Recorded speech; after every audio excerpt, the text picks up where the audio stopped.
Selamat datang kembali di channel Hariware. Bagaimana kabarnya hari ini? Kami doakan semoga sehat selalu. Pada video kali ini kita mempunyai sebuah pembahasan yang sangat menarik. Setiap agama di dunia memiliki kitab suci sebagai pedoman kehidupan mereka. Dengan berpedoman kepada kitab-kitab tersebut, manusia diharapkan bisa bertingkah laku dengan baik, sesuai dengan ajaran agamanya. Tapi, bagaimana jika iblis ternyata juga punya kitab sendiri? Mungkinkah Kodeks Gigas adalah kitab yang konon diciptakan dengan tuntunan iblis itu sendiri? Apakah isinya? Kodeks Gigas, kitab iblis yang keberadaannya menggemparkan dunia.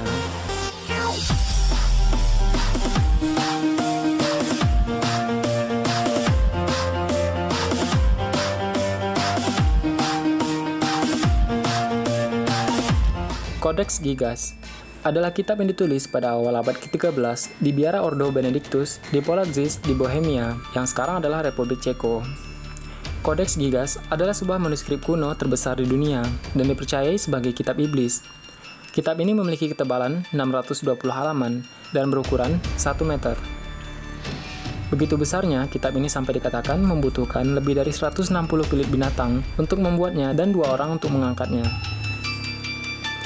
Tapi, bukan ukurannya yang membuat setiap orang tercengang, melainkan karena isinya yang berkisah seputar iblis. Disebut sebagai kitab iblis karena adanya ilustrasi iblis yang besar di dalamnya, dan kisah bagaimana tercipta dirinya. Tapi, siapakah penulisnya? Para pengkaji masih gagal mencari bukti. Legenda yang beredar di Eropa mengenai Kodeks Gigas ini menceritakan bahwa penulis kitab itu adalah seorang biarawan di biara tersebut yang melanggar aturan biara dan dihukum dengan diikat di dinding dalam posisi berdiri seumur hidup. Karena tidak kuat dengan hukuman tersebut, biarawan ini memohon ampunan dari penghukuman yang luar biasa kejam itu. Dan sebagai gantinya, ia berjanji untuk membuat sebuah kitab yang akan memuliakan biara dan pengetahuan umat manusia selamanya. Dan ia berjanji menyelesaikannya hanya dalam 1 malam. Menjelang tengah malam, biarawan itu menjadi ragu apakah ia dapat menyelesaikannya sendiri. Karena keraguan tersebut, jadilah ia menjual jiwanya kepada iblis, demi sebuah pertolongan. Rupanya, iblis mendengar permohonan biarawan itu, dan iblis pun kemudian menyelesaikan kitab tersebut. Dan sebagai penghormatan kepada iblis yang membantunya, biarawan itu menambahkan gambar iblis ke dalam kodeks tersebut, yaitu pada halaman ke-290 Kodeks Gigas.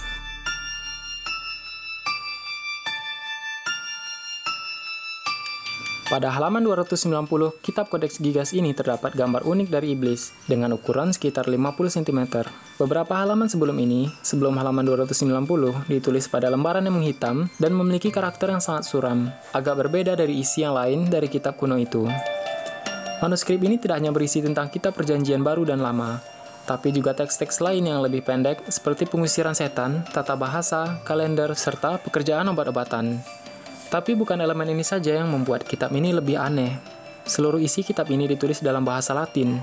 Manuskrip kitab ini juga dihiasi dengan warna-warna seperti merah, biru, kuning, hijau, dan emas. Seluruh huruf besar diberi warna yang mencolok. Yang mengundang perhatian adalah keseluruhan isi kitab ini ditulis dengan relevansi yang luar biasa antar halaman. Yang berarti bahwa kitab ini ditulis oleh satu orang dengan pikiran yang berkesinambungan. Hal inilah yang membuat banyak ahli percaya bahwa keseluruhan kitab ini ditulis dalam waktu yang sangat singkat.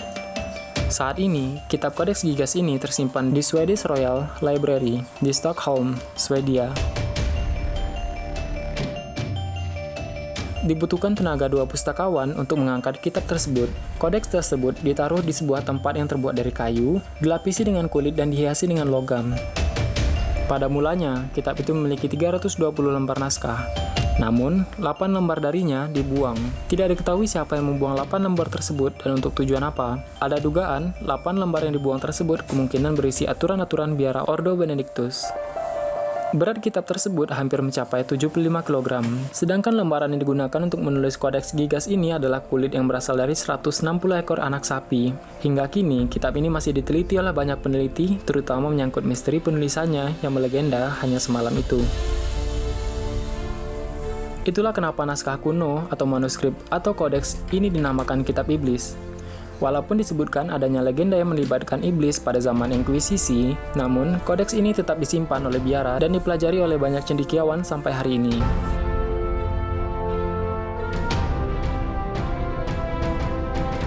Ketika mendengar pembuatan yang hanya 1 malam, tentu saja kita sebagai orang Indonesia sudah tidak terkejut lagi mengenai hal ini. Karena sangat banyak cerita yang secara turun-temurun mengenai penciptaan sebuah benda atau situs seperti Candi Borobudur, yang diciptakan pada zaman dinasti Sailendra pada sekitar abad ke-7 Masehi. Jika fenomena ini dilihat dari cerita dunia, bahkan Nabi Sulaiman pun dapat memindahkan singgasana kerajaan dalam sekejap, dan ini pun diceritakan di berbagai tulisan. Langit dan bumi. Dua gambar melingkar di salah satu pinggir naskah yang dekat dengan awal Antiquities oleh Josephus. Gambar surga berada di bagian atas dengan latar belakang warna biru dengan gambar bintang, matahari, dan bulan. Sementara itu, gambar bumi berada di bagian bawah yang ditampilkan sebagai lautan hijau sebelum bumi terbentuk. Mungkin memang konsep tentang awal terjadinya bumi seperti itu. Namun, di mana sebelum adanya pulau-pulau, bumi adalah lautan luas tanpa pulau. Walaupun secara ilmu pengetahuan saat ini, itu adalah konsep yang salah. Namun siapa yang tahu, apakah ini sesuai dengan teori Flat Earth ataukah jika tulisan di dalam Kodeks Gigas ini dibuat dengan bantuan iblis? Apakah iblis telah salah menulis kitabnya sendiri? Sebuah kitab seperti ini memang sangat membuat berbagai manusia di setiap zaman merasa bertanya-tanya. Terlebih pembuatannya memang tidak bisa dibantah oleh sains bahwa hanya dibuat dalam satu malam berdasarkan bukti yang ada. Hal seperti ini sudah diterangkan dalam Al-Quran dan telah disebutkan mengenai tantangan ini kepada manusia maupun jin untuk membuat sebuah kitab. Katakanlah, sesungguhnya, jika manusia dan jin berkumpul untuk membuat yang serupa Al-Quran ini, niscaya mereka tidak akan dapat membuat yang serupa dengan dia, sekalipun sebagian mereka menjadi pembantu bagi sebagian yang lain. Al-Quran sebagai kitab yang diturunkan oleh Tuhan yang membuat kitab bagi umat manusia yang merupakan yang terakhir diturunkan pada abad ke-7 Masehi, sedangkan kitab Taurat yang diturunkan kepada Musa pada abad ke-12 sebelum Masehi, kitab Zabur pada abad ke-10 sebelum Masehi, dan Injil pada abad pertama Masehi. Tidak mungkin Al-Quran ini dibuat oleh selain Allah. Akan tetapi, Al-Quran itu membenarkan kitab-kitab yang sebelumnya dan menjelaskan hukum-hukum yang telah ditetapkannya. Tidak ada keraguan di dalamnya, diturunkan dari Rabb semesta alam. Atau patutkah mereka mengatakan, Muhammad membuat-buatnya? Katakanlah, kalau benar yang kamu katakan itu, maka cobalah datangkan sebuah surat semisalnya, dan panggillah siapa-siapa yang dapat kamu panggil untuk membuatnya selain Allah, jika kamu orang yang benar.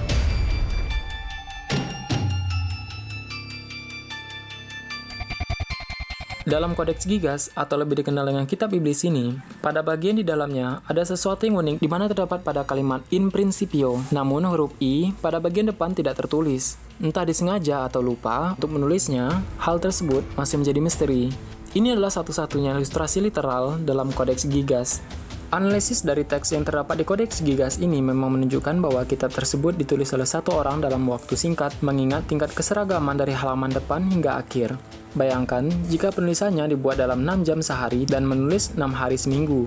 Artinya manuskrip tersebut akan memakan waktu 5 tahun untuk selesai. Tapi jika penulisnya adalah seorang pendeta, maka ia hanya akan mampu menulis 3 jam sehari dan artinya akan butuh 10 tahun untuk menyelesaikan kitab tersebut. Namun, yang menariknya adalah, legenda menyebutkan bahwa kitab ini ditulis dalam waktu 1 malam dengan bantuan iblis. Tapi tidak diketahui kapan legenda ini mulai muncul dan diduga kisah pembuatannya tersebut adalah propaganda agama. Orang Inggris menyebut Kodeks Gigas ini dengan sebutan Giant Book berdasarkan ukurannya yang sangat besar. Dan ternyata, kitab Kodeks Gigas ini masih eksis walaupun ada 8 lembar yang hilang. Sampai saat ini, Kodeks Gigas ini masih menjadi misteri, masih menarik banyak peneliti untuk memecahkan misteri dalam kitab tersebut. Dan terutama mengenai misteri waktu penulisan kitab tersebut yang hanya 1 malam menurut legenda yang beredar. Hingga saat ini, tidak ada yang tahu dengan pasti apakah tujuan lukisan iblis tersebut yang ada di kitab raksasa itu, atau bagaimana cara menulisnya dengan tingkat ketelitian dan kerapian yang setinggi itu. Namun, para ahli masih berusaha mencari tahu bahwa mungkin ada teknik lain yang digunakan dan bahwa kitab ini bisa jadi memang ditulis dalam waktu puluhan tahun. Bagaimana menurutmu?